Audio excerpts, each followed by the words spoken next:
world. So I'd like to begin by thanking the leadership of this association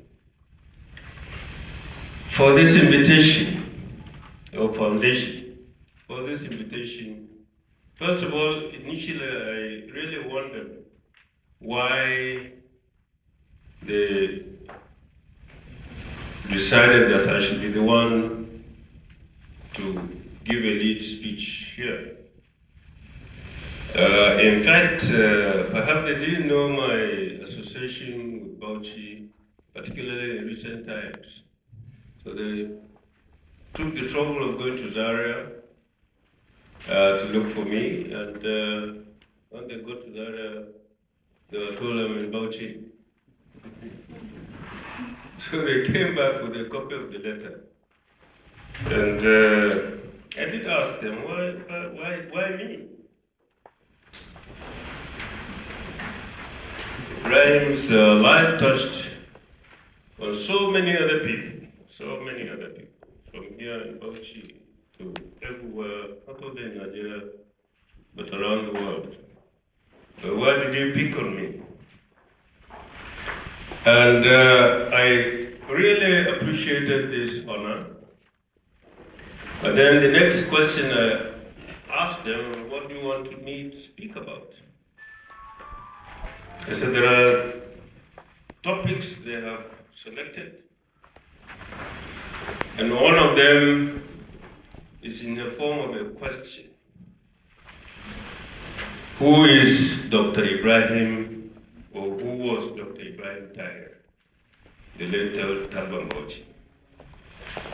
And I accepted to speak on that one, even though I am aware of some of my handicaps and shortcomings, because it will be very difficult to find any one person who will give you a comprehensive answer, he alone, without perhaps engaging in extensive research. But on this ad hoc basis, it's difficult for you to accept this kind of challenge without admitting that it is extremely difficult for you to capture all the various segments of Ibrahim's life for the 72 years he lived. So, my talk would perhaps segment the life of Ibrahim Tahir into about 3 or 4 areas. The first segment was from 1938, when he was born here in Bauchi, to 1954, when he left Bauchi to begin his journey in search of education beyond what you could find here in Bauchi. So, from 1938 to 1954, the right person or persons to answer the question, who was Ibrahim Tahir, would naturally be either members of his family, in fact, members of his family, and those young people who have now grown up with us, who at various times were in primary school classes with him. I was looking forward to seeing one of us, and he promised that he would be here. Ibrahim Kobi, some of you will probably have heard the name. They were here in the primary school together, or perhaps Bauchi Middle School, before they took the entrance exam to go to the only secondary school in northern Nigeria at the time. Only secondary school, Barewa College.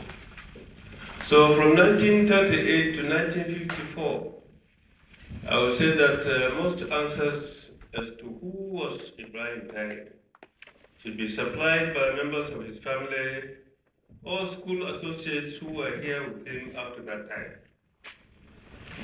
But I ventured to inquire. It happened that, in fact, the current head of Ibrahim Tahir's family happened to be a friend of mine. He also was a former railway worker who lived very many years in Zaria. We developed friendship there. And we had a chat with him a few days ago, and I asked him who was Ibrahim Tahir that you could remember between 1938 and 1954. He said, yes, he could remember Malangana. Who knows Malangana here? The Tahir family would know Malangana. So in fact, when he came to Zaria to join us in 1954, he was referred to, he was more commonly called Talban Bauchi. Then I asked Bello, what is the reason of his being called Malangana? Even professor may not know this, but he said, yes. And I ventured to say, Ghana is a Kanuri word. So meaning small. So it must be Malam small. Malam small. Karemi Malam. And who is that, or who was that Malam? That Malam was Ibrahim. The head of the family, a renowned Islamic scholar, was Ibrahim at that time. And he decided that the young child, yes, the young child should bear his name. And by our tradition, and I'll give you my own small story related to this, that's difficult for people within this kind of family to openly call the names of heads of families so easily. So they always find a cover for it. And I believe instead of commonly calling the young man around, running around, Ibrahim, when the overall head of the family and then the chief alcalde of Bauchi was bearing that name. And they said, okay, we better call him Karami Mala. I don't know how actually introduced the Ghana thing, but he became Malam Ghana from that time. And very many people here would probably not know that my real name, my own real name, also born in the same year with Ibrahim, is Tahir. Tahir, because so Tahir is Tahir. So, my grandmother's father's name was also Tahir. And she decreed that nobody should call her father's name that easily. So they had to quickly think of something. And by coincidence, I was born on the 13th of December, 1938, just a day before the Karamar Sallah. So the Watan Sallah had just appeared when I appeared. And so they said, okay, call him Ango Abdullahi, meaning Sabon Water. And from there, I was stuck with Ango, and I think I'll be stuck with Ango for the rest of my life.